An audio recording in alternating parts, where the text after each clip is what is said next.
Assalamualaikum warahmatullahi wabarakatuh. Perkenalkan, nama saya Anya Nurfadila dari kelas 12 RPL 6. Di sini saya akan menjelaskan yaitu 1 tentang metode pengembangan perangkat lunak waterfall, 2 perangkat lunak Agile, 3 perangkat lunak Scrum, 4 perangkat lunak RAD, 5 perangkat lunak prototype, dan 6 metode pengembangan perangkat lunak DevOps. 1 yaitu metode pengembangan perangkat lunak, yaitu metode waterfall dikenal sebagai metode tradisional yang kini dianggap sudah kuno dan tidak fleksibel. Namun kita perlu belajar banyak dari metode ini, karena metode ini merupakan dasar dari metode-metode baru yang muncul kemudian. Metode waterfall pertama kali dibuat pada tahun 1970 dan selama beberapa dekade merupakan metode pengembangan perangkat lunak termuka dan banyak digunakan. Bisa dilihat dari gambarnya, yaitu 1 requirements analysis, 2 design, 3 development, dan 4 testing, dan 5 maintenance. 2 yaitu metode pengembangan perangkat lunak Agile. 1. Metode pengembangan perangkat lunak Agile ini muncul karena keinginan yang besar untuk dapat meninggalkan metode lama yaitu waterfall yang tidak fleksibel. Pendekatan metode ini dirancang untuk mengakomodasi perubahan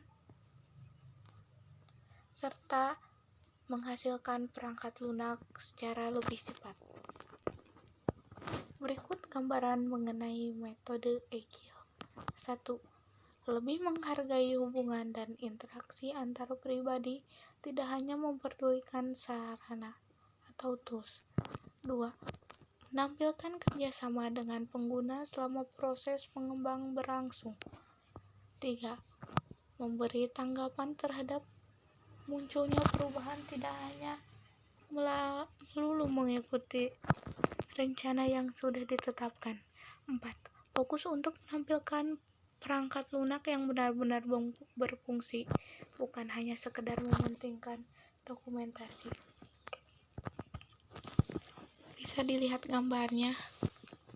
Ada brainstorm, design, development, quality assurance, development.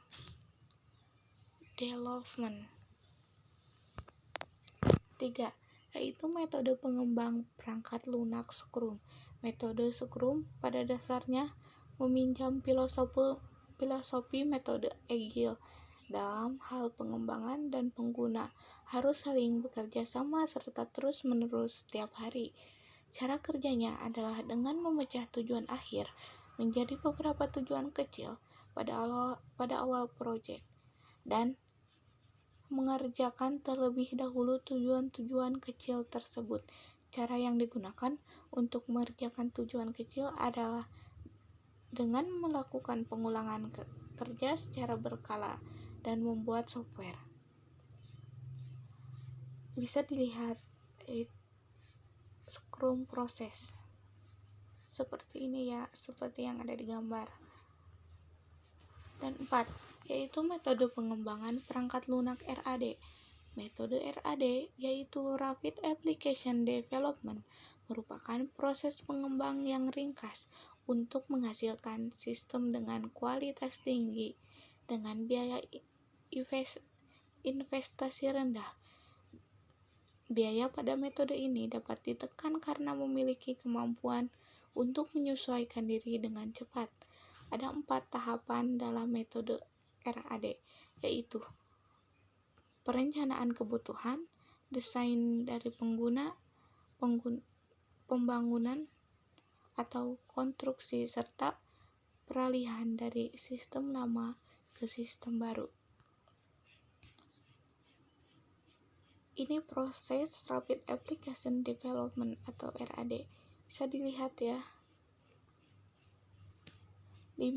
Metode pengembangan perangkat lunak prototype. merupakan metode yang memicu pengembang hanya membuat contoh resolusi guna secara resmi menunjukkan esensi fungsional produk kepada pengguna. Pengembang akan melakukan berbagai perubahan yang diperlukan sesuai dengan perintah pengguna. Setelah sampel di atas disepakati, pengembang baru membuat produk asli sebagai hasil akhir dari proyek. Metode prototipe memiliki tendensi untuk dapat menyelesaikan beragam masalah yang terjadi di metode waterfall. Itu bisa dilihat prototype model diagram. Ada quick planning, modeling, quick design, construction of prototype, development, delivery and feedbacks, dan terakhir communication.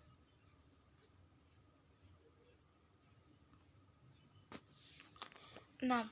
Metode pengembang perangkat lunak DevOps. DevOps merupakan atau bukan hanya merupakan metode pengembang sistem saja, melainkan serangkai praktik yang mendukung budaya keorganisasian. Metode ini berpusat pada perubahan yang meningkatkan kerjasama antar departemen yang bertanggung jawab terhadap segmen yang berbeda pada pengembangan siklus hidup organisasi. Siklus tadi meliputi pengembangan, jaminan kualitas, serta pelaksanaan atau operasi. Itu bisa dilihat dari gambarnya, yaitu ada monitor, plan, kode, build, test, package, replace, operate, dan monitor. Sekian dari saya, Anjen Nurfadilah. Wassalamualaikum warahmatullahi wabarakatuh. Thank you.